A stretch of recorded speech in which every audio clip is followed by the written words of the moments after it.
Yo, what's going on, guys? And welcome back to the third episode of cool stuff that I found at locals. And today we have a different location. We're in my dorm because it's nighttime and it was too dark outside to do it in my car and the lighting was really bad. So we're doing it in here. We're gonna get right into talking about what we found today, which was really, really cool. We're gonna start off with a copy of the Bestial Baldrake. Once again, he was in episode 1, but he's back because I needed more copies, and why not? He's like 12 cents. He's the poor man's Magnamut, like I said before. Just a banger card in this format, honestly. I mean, I know that Kashtira is just insane on the grave interaction, but he's like Macrocosmos on legs. But Baldrake's still a good card to have. It just is. And we're gonna continue with our normal monster of the day, the level 4 Headless Knight. All right. He was killed, he's headless now, and he seeks truth and justice or something. I don't know. I don't remember exactly what his card art says. A haunted spirit of a falsely accused knight who wanders in search of truth and justice. I was right with the truth and justice. 1450 attack. You see what he's missing? I need me some of that. Like if you agree, and comment that if you think that's funny. Because it's not. These are cool normal monster of the day. 1450 attack, that's neat. Another unexpected die target, because you can never have too many. To go with Space Mambo. He's best friends with Space Mambo in the Yu-Gi-Oh lore. Trust me, I wrote it. Trust me. And to continue, we're going to get into spells today. We have 2 spells, both really neat. One of which I've talked about on this show before, but couldn't show you. With Sogen, talking about increasing the attack of a gene-warped werewolf, which I think actually can't get the bonus, but we're going to pretend it can, to make a 2900 attack monster with Axe of Despair. Well, we have a copy of Axe of Despair now, and it's actually 1000 attack, and I didn't realize that, so that's a 3200 attack monster. It's bigger than Blue Eyes. Can't beat that. Bigger than a Blue Eyes White Dragon. Step up to that. It's Kashtira. Boom. Axe of Despair. Problem solved. And continuing on with cool field spells, we found Mountain. I didn't know Mountain was a card. It's like Sogen, but for dragons. 200 attack, 200 defense. Just really neat. A really cool, pretty piece of card art. It's a shame that we don't have more like this. I like modern field spells. They're neat. They do a lot. Libramancer first appearance. Appliancer Electro-Lyrical World. They just do great stuff. But they don't look as cool as Mountain. And maybe Ayers Rock Sunrise, the one from GX. I don't remember if that's a field spell or not. I'm going to say it is.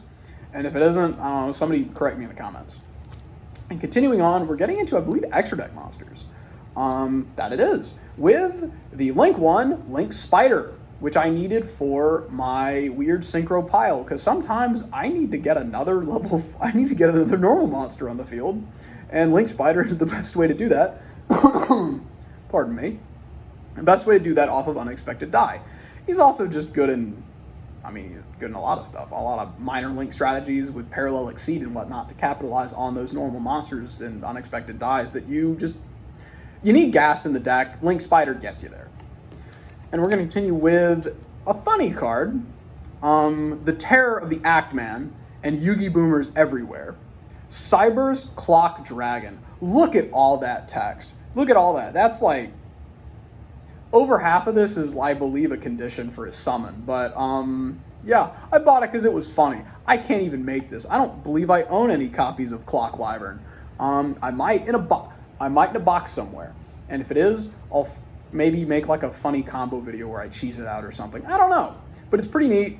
Neat little piece of history. And comment below if you think that's too much card text, because I couldn't find a copy of Nirvana High Paladin, so that's what we went with. Following up with the Synchro monsters now. I found quite a few Synchro monsters, and I think they're pretty neat. To start with, we've got Goyo Guardian, Officer Trudge's ace monster, and just an all-around just king of the Edison format. Level 6, you can make him in the modern day with Psychic Tracker and the punks, actually. So, if you're playing a punk engine, Goyo might be a good ad. I know I'm putting him in mine. Continue up, we've got, probably enough, something that punk synergizes with. Gold Pride Star Leon. New card in Photon Hypernova. I'm really happy with what they're doing with the Gold Pride monsters. I want a copy of Captain Carey. I want a copy of Leon. I want 3, but like we're gonna start with 1. And at locals, they had a copy of Star Leon, and I had to have him. He's level 6. He's just cool. It's just a cool archetype, a cool race. You know, maybe the JoJo archetype, but it doesn't matter to me. It's just really neat. To continue on, we've got Factory Sealed from Hidden Arsenal, I believe. We're gonna start with Armory Arm. I'm a big fan of Armory Arm. He's just a cool level 4 synchro, one of the originals. Yusei Fudo, you know, just Yusei! Synchro Shokan was the best one with this one. Honestly, just banger card. Following up with one of my favorite synchros, Formula Synchron. He was like the original Excel synchro monster, and he just does cool stuff. And it's a Starlight Rare, not Starlight Rare, my bad, a Secret Rare, and it's just really neat. So I thought you guys would find it neat too. And now,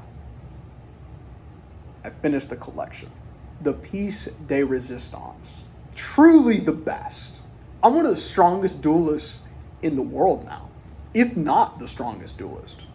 Because in my hands, I hold 2 more of the Egyptian gods.